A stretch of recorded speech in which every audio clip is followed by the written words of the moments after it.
नमस्कार। आज की क्लास प्रारंभ करूं उससे पहले एक निवेदन करूंगा। कई विद्यार्थी अपना धैर्य खो देते हैं। आज कई विद्यार्थियों ने मुझे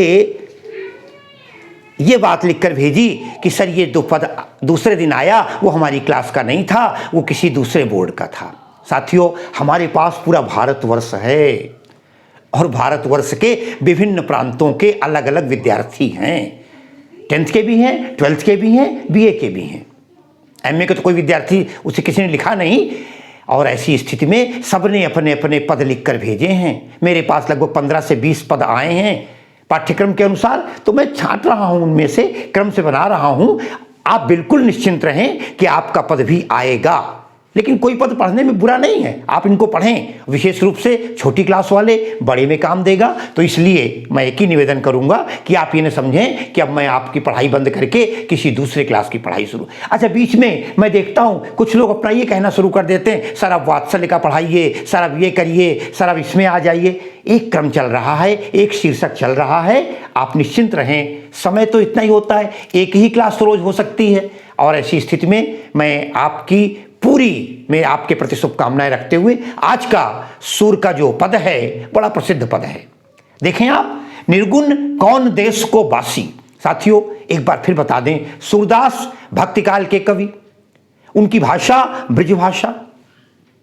सूर के छंदों का नाम, शैली का नाम पद शैली, मैंने बता रखा है। ब्रजभाषा है, पद शैली है। प्रसंग यह है, कृष्ण मथुरा में हैं, गोपिकाओं से कहकर गए थे हम 2 दिन बाद आ जाएंगे, नहीं आए। गोपिकाएं कृष्ण के वियोग में तड़फ रही थीं। वहां कृष्ण गोपिकाओं की याद में परेशान थे। उद्धव कृष्ण के एक मित्र थे जो ज्ञानी थे, निराकार के उपासक थे, विद्वान थे। कृष्ण ने उनको संदेशवाहक के रूप में भेजा कि जाओ गोपिकाओं को समझाओ। उन्हें गर्व भी था, घमंड भी था अपने ऊपर। वो आते हैं, लेकिन परिणाम ये होता है कि गोपिकाएं कृष्ण के प्रेम के अलावा कुछ को भी स्वीकार करने को तैयार नहीं है।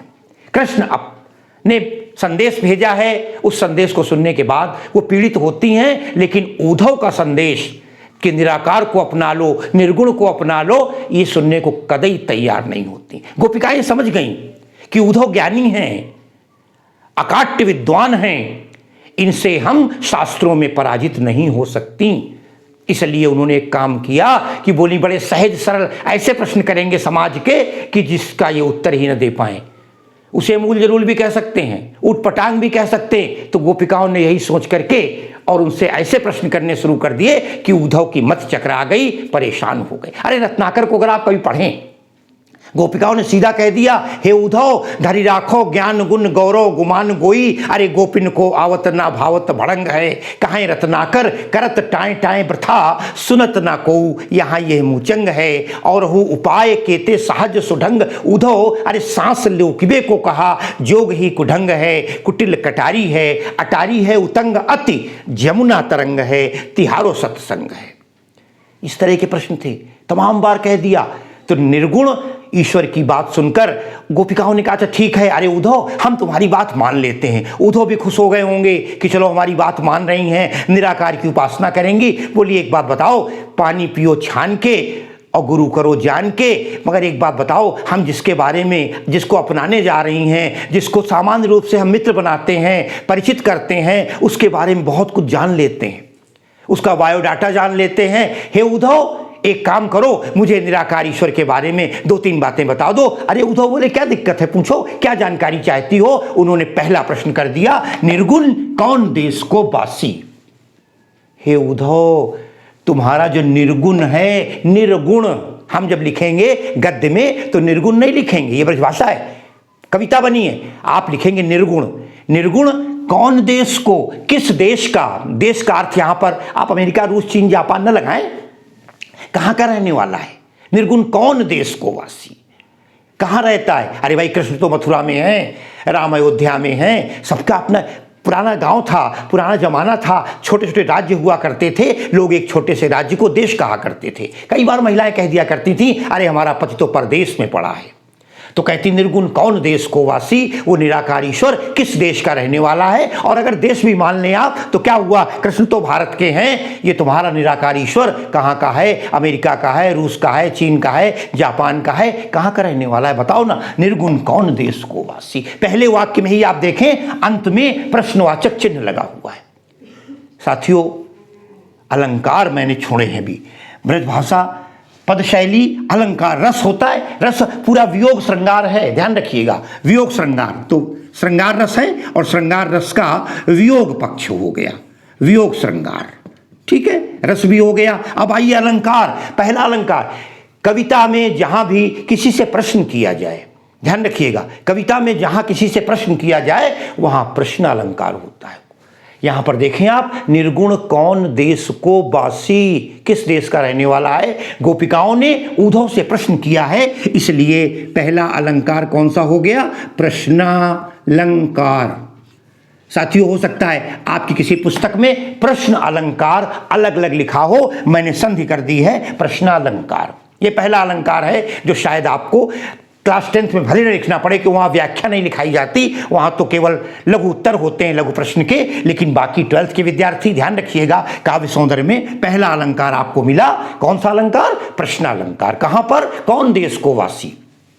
आगे देखते हैं, मधुकर हंसी समुझाए सौह दे बूझत साँच न हासी। मधुकर के बाद देखें संबोधन चिन्ह लगा है, मधुकर कहते हैं भंवरे को, ध्यान रखिए मैंने कहा था भ्रमर गीत हैं, यहां मधुकर उद्धव के लिए संबोधित हुआ है, मधुकर हे भंवरे, अगर भंवरा मान लो तो भंवरे को संबोधित कर रही है, हे भंवरे, क्योंकि मैंने बताया था भ्रमर गीत कैसे बने हैं। मधुकर हंसी समझाए, हंसी मत करना, या हंस करके समझा दो, बात बात में तुम्हारे लिए कौन बड़ी बात है। मधुकर हंसी समझाए, मुझे समझा दो, क्या क्या समझाना है कि तुम्हारा निराकार ईश्वर कहाँ का रहने वाला है, उसका पता क्या है, उसका एड्रेस जानना चाहती हूं, कभी जाना पड़ जाए कहाँ जाऊंगी। मधुकर हंसी समझाए, कहती है सौह दे, ध्यान दीजिएगा, बोली तो मैं कसम खिला रही हूं। साथियों एक जमाना था जब लोग कसम से बहुत डरते थे, सौगंध से बहुत डरते थे, क्योंकि जानते थे हम सौगंध किसी के खा लेंगे, अगर काम न हुआ तो उसके ऊपर बहुत आपत्ति आ सकती है, जान तक जा सकती है। एक टाइम था, आज नहीं है, आज लोग दिन भर पता नहीं कितने बार बाई गॉड कह देते हैं, भगवान कसम खा लेते हैं, ऐसा लगता है भगवान बेकार हो गए उनके लिए। तभी मनुष्य नाना प्रकार के कष्टों को भुगत रहा है, परेशान हो रहा है ना। आज न्यायालय में देख लो, अरे हम गीता की पुस्तक की या कोई जो भी पुस्तक है उसकी कसम खाते हैं, कहते हैं जो कहेंगे सच कहेंगे, सच के सिवा कुछ नहीं कहेंगे, और इसका बिल्कुल विपरीत होता है, जो कहते हैं झूठ कहते हैं, झूठ के सिवा कुछ नहीं कहते। सौगंध है, उन्होंने कहा मैं सौंह दे रही हूं, कसम दे रही हूं, और कसम शब्द सुनते ही तो शायद उद्धव का दिमाग चकरा गया होगा। बोली सौंह दे, मैं तुम्हें कसम खिलाती हूं उद्धव, बूझती, मैं पूछ रही हूं साँच, सच में पूछ रही हूं, ऐसा नहीं, मजाक नहीं कर रही हूं, हंसी नहीं कर रही हूं। बूझत साँच, अरे ना हंसी, हंसी बिल्कुल नहीं है उद्धव, ये मान के चलो, मैं केवल जानना चाहती हूं, उत्सुक हूं, अरे जिज्ञासु हूं, तुम्हारे उस निराकार को अपनाने से पहले उसके बारे में बहुत कुछ जान लेना चाहती हूं। बूझत साँच न हासी। आगे बढ़ते हैं, और गोपिकाएं अगली पंक्ति में कहती हैं, ध्यान दीजिएगा, कहती हैं को है जनक, ध्यान दीजिए मैं लिख रहा हूं पूरा, को है जनक जननी को कहियत, जननी को कहियत, कौन नारी को दासी। निर्गुण कौन देश को वासी, ध्यान दे, को है जनक। साथियों यहां जनक का मतलब सीता जी के पिताजी नहीं है, जनक कहते हैं पिता को, ध्यान रखिएगा, जनक से ही बना है जननी। को है जनक, अरे उनका पिता कौन है, किसका, निराकार ईश्वर का। को है जनक जननी को कहियत, अरे उसकी माँ कौन है, किसे वो माँ कहता है। हमें पता तो है कृष्ण के पिता नंद बाबा हैं गोपिकाओं के अनुसार, या वसुदेव हैं, यशोदा या देवकी हैं। जननी को कहियत, उसकी माँ कौन है, उस निराकार को किसी ने जन्म दिया होगा, और जन्म देने वाले माता पिता कौन है। को है जनक जननी को कहियत, बोले कौन नारी। बहुत सुंदर बात है। शादी वादी की है कि नहीं की तुम्हारे ईश्वर ने। हमारे तो कृष्ण रुक्मिणी की शादी हुई है, राधा उनकी प्रेयसी हैं, आराध्या हैं, कौन नारी, उसकी पत्नी का क्या नाम है? हमें तो राधा ने कभी मना नहीं किया, लेकिन कहीं ऐसा ना हो उसकी पत्नी कुछ ज्वेलसी भाव रखने लगे। कौन नारी, बोली को दासी, और उसकी दासी सेविका कौन है, कौन उसकी सेवा करता है, कौन उसकी शुश्रूषा करता है। यहाँ तो हम बहुत सब सारी की सारी उस कृष्ण की दासी हैं। तो को है जनक, 4 प्रश्न हो गए। उसके पिता कौन है, उसकी माँ कौन है, उसकी पत्नी कौन है और उसकी दासी कौन है। आगे अपनी बात को बढ़ाती हुई उद्धव बिल्कुल मौन थे, परेशान थे, क्या उत्तर दें। जब तक एक कोई बोलता था दूसरा फिर बोलने लगता था। फिर आगे कहती हैं, अरे कैसो बरन भेष है कैसो, भेष है कैसो, और के ही रस में अभिलाषी, के ही रस में अभिलाषी। ध्यान दीजिएगा, कहती कैसो बरन, अरे उसका रंग कैसा है। रंग रूप देखें, कृष्ण तो सांवले हैं, हमारे कृष्ण घनश्याम हम उन्हें कह देती हैं। उसका रंग कैसा है, गोरा है, काला है, सांवला है, गेहुआ है, कुछ तो बताओगे। कैसे बरन, और बोली वेश है कैसो, वेशभूषा कैसी है। भाई कृष्ण तो पीताम्बर पहनते हैं, बांसुरी है, त्रिभंगी लाल हैं, नृत्य करते हैं। अरे उसका वेशभूषा कैसी है, कुछ तो बता दो सामने वाले के बारे में। कैसो बरन भेष है कैसो, और के ही रस में अभिलाषी। आनंद कौन सा रस चाहते हैं? कृष्ण के पास तो भक्ति है, कृष्ण के पास वात्सल्य है, कृष्ण के पास श्रृंगार है, कृष्ण के पास तो बहुत से रस हैं। हमारे दुखों को दूर करने वाले हैं, हमारी इच्छाओं को पूरा करने वाले हैं। कहीं आवश्यकता पड़ती है सुदर्शन चक्र चलाते हैं, वीरता का भाव। तुम्हारा ईश्वर किस रस में अभिलाष का आनंदित है, कौन सा रस पसंद करता है? के ही रस में अभिलाषी। फिर कहती हैं, उद्धव कुछ बोलते उससे पहले उन्हें बंधन में बांध दिया। बोले पावे गो पुण्य कियो आपनो। ध्यान दीजिएगा, पावे गो पुण्य कियो आपनो, कियो आपनो, जोरे करेगो गांसी। साथियों, गांसी का अर्थ होता है कपट। अगर कपट रख के कोई बात करोगे मुझसे, उत्तर देने में गलती करोगे, झूठ बोलोगे, कहने का मतलब स्पष्ट हो गया। पावे गो पुण्य कियो आपनो, जैसी करनी वैसा फल, आज नहीं तो निश्चय कल। जो करो ध्यान रखिएगा। कहती पावे गो पुण्य, अब प्राप्त हो जाएगा तुमको, वही मिलेगा। कियो आपनो, जैसा करोगे, झूठ बोलोगे, तभी कभी कल्याण नहीं होगा। देखिए आप, कितना ब्लैकमेलिंग है, कितनी कृष्ण के प्रति समर्पण होने के बाद ऐसे ऐसे प्रश्न के उत्तर हैं। अगर तुमने झूठ मूठ उसको बता दिया तो उसका तुम्हें परिणाम भुगतना होगा, फल भुगतना होगा, दूध। क्योंकि इस संसार में करनी जैसी करनी वैसी भरनी निश्चित है। पाओगे गो, पाओगे, प्राप्त करोगे पुण्य द्वारा। कियो आपनो, अगर अपना जैसा करोगे। उनका क्या करूंगा, मैं तुमको समझा रहा हूं, मैं तुम्हारे पास आया हूं। बोले जोरे करेगो गांसी। गांसी का मतलब अगर कपट रख करके, कपट रख के मतलब ये जो वास्तविकता है, अगर उसको छिपाओगे और मुझे कुछ उल्टा सीधा बताओगे तो उसका परिणाम तुमको भुगतना पड़ेगा। ईश्वर देखता है सब कुछ। परिणाम जानते क्या हुआ साथियों? बड़ी सुंदर लाइन है, अक्सर लोग लिख देते हैं, सुनत मौन हुए रहो बावरो। सुनत मौन हुए रहो बावरो, सूर सबय मति नासी। एक मैं अपने 12th के विद्यार्थियों से कहना चाहूंगा, वहां पर इस शब्द में सुनत मौन हुए रहो ठग्यो सो लिखा हुआ है, और बीए आदि की पुस्तकों में विश्वविद्यालय में प्रिंट हुआ है सुनत मौन हुए रहो बावरो। मैं दोनों के अर्थ बता देता हूं, आपकी परीक्षा में जो भी आए आप वही लिख दीजिएगा। सुनत, गोपिकाओं की लगातार प्रश्नों की झड़ी सुन करके सुनत मौन हुए रहो, मौन हो गए। कौन? उद्धव। सुनत मौन हुए रहो बावरो, आदमी बावला हो जाता है, पागल हो जाता है, कुछ बोल नहीं पाता, किम कर्तव्य विमूढ़ हो जाता है। या सुनत मौन हुए रहो ठग्यो सो, जिस प्रकार आदमी ठग जाए।